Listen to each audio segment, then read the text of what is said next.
Apocalipsis. El libro de Apocalipsis es un libro fascinante y edificante, lleno de esperanza y consuelo para los creyentes en Cristo Jesús. Sin embargo, dadas las características de su contenido y estilo literario, muchos prefieren darle la vuelta llevada en su estudio. Pero si aplicamos algunos principios básicos y perseveramos en leer disciplinadamente este libro, podremos sacarle provecho para nutrir nuestra fe, afirmar nuestra doctrina y fortalecer nuestra esperanza en el Evangelio de Jesucristo. Quiero compartir 7 consejos para leer este libro.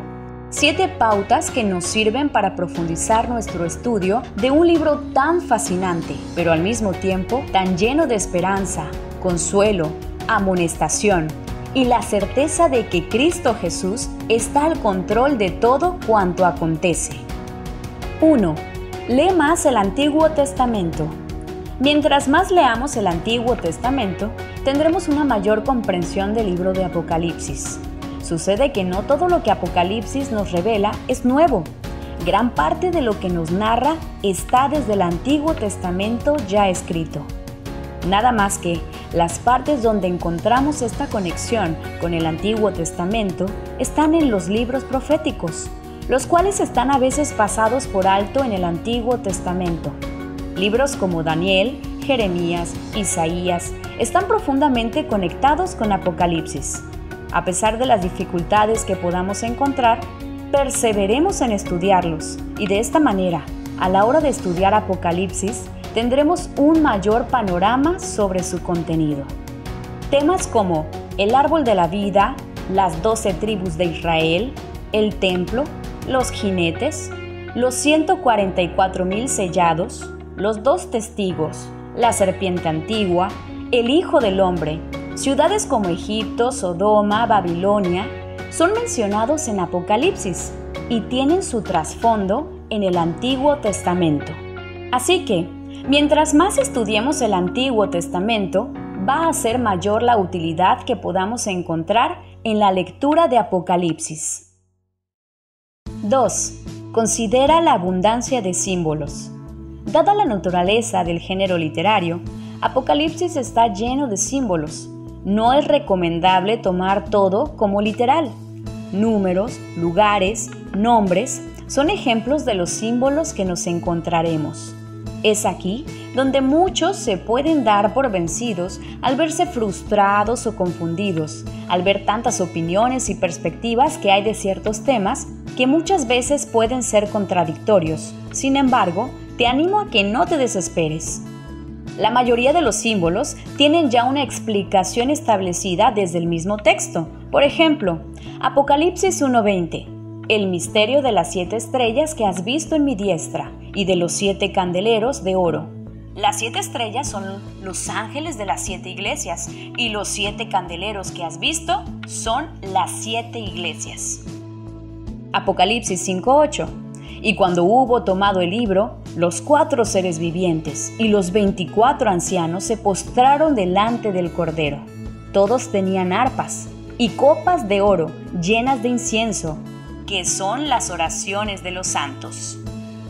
Sí, hay símbolos un poco complicados, pero la mayoría tienen su propia explicación, ya sea dentro del mismo contexto del libro o por la intertextualidad de la Biblia, comparando el pasaje con otros en las mismas escrituras. 3. Piensa en el desarrollo de un culto de adoración. Más que el desarrollo de un plan histórico, más que una serie de eventos que están por venir, lo que estamos viendo en Apocalipsis es el desarrollo de un culto de adoración. Jesucristo recibe adoración y alabanza en este libro. Es presentado como el Cordero, el Hijo de Dios, y delante de él se postran todos los personajes aquí descritos.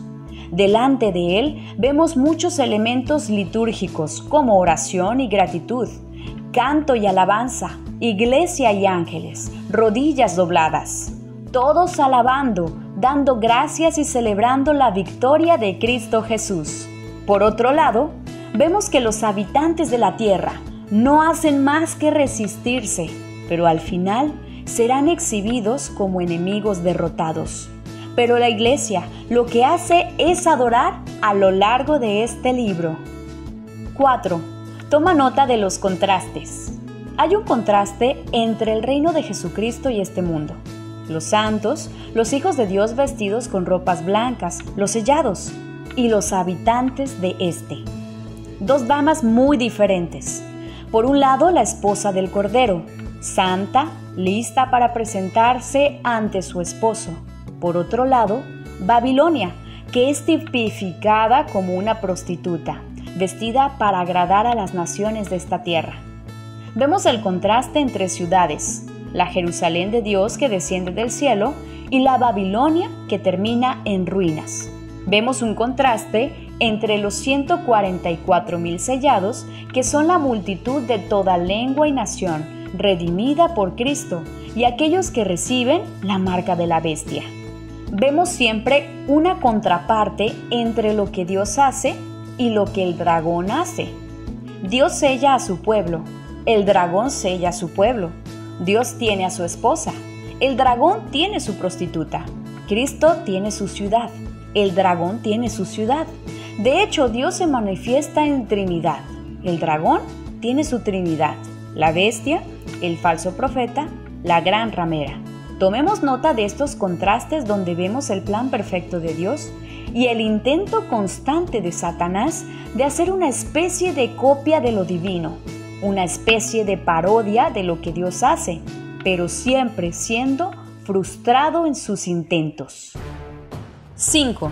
Sé consciente del conflicto latente. Así como Apocalipsis es el desarrollo de una adoración, también es un conflicto. Hay una guerra en desarrollo. Sabemos quién gana, sabemos que Cristo tiene la victoria, pero hasta el día de hoy, ese conflicto está latente. Apocalipsis se puede dividir en dos partes bajo el entendimiento de este conflicto. Apocalipsis capítulos 1 al 11 nos presentan el conflicto entre la iglesia y el mundo. Un mundo que se opone a los hijos de Dios y una iglesia que no está interesada en amoldarse al mundo, sino en ser santa y agradable para el Señor. Capítulos del 12 al 22 nos dejan ver que el conflicto, más allá de ser un conflicto entre el mundo y la iglesia, es en realidad un conflicto entre Cristo y el dragón, quien será finalmente derrotado y echado al lago de fuego. Pero si nos damos cuenta, todo el libro es el desarrollo de un conflicto, una guerra entre la iglesia y el mundo, y entre Cristo y el dragón. Notemos que al final del Apocalipsis se resuelve el conflicto, se establece la victoria de Cristo y el pueblo de Dios tiene asegurada su herencia en los cielos. 6. Conoce al Señor con asombro y humildad. Apocalipsis nos muestra un espectro más amplio del carácter de Dios. Dios es un Dios de amor, pero al mismo tiempo es un Dios de ira. Es un Dios de paciencia, pero al mismo tiempo es un Dios de bastante severidad a la hora de castigar. Dios es un Dios de consuelo, pero al mismo tiempo es un Dios de ira y de venganza. Dios es un pastor para su iglesia, pero es un verdugo terrible para sus adversarios. Jesucristo es un cordero y es león a la vez. Debemos tomar esto con asombro y humildad, porque de esta manera crecemos en conocimiento y gracia de nuestro Señor y Salvador Jesucristo, del Padre y del Espíritu Santo. 7. No pierdas de vista el Evangelio. Es muy fácil entusiasmarse y apasionarse por temas que a veces podrían ser secundarios. Hay gente que está buscando a veces una especie de códigos secretos, de mensajes ocultos, como si Apocalipsis fuera escrito con ese particular propósito. No es así. Apocalipsis es una celebración de aquel que murió en la cruz. No murió definitivamente, sino que resucitó, venció la muerte, y es precisamente quien volverá por su iglesia para redimirla de la miseria y de la presencia del pecado.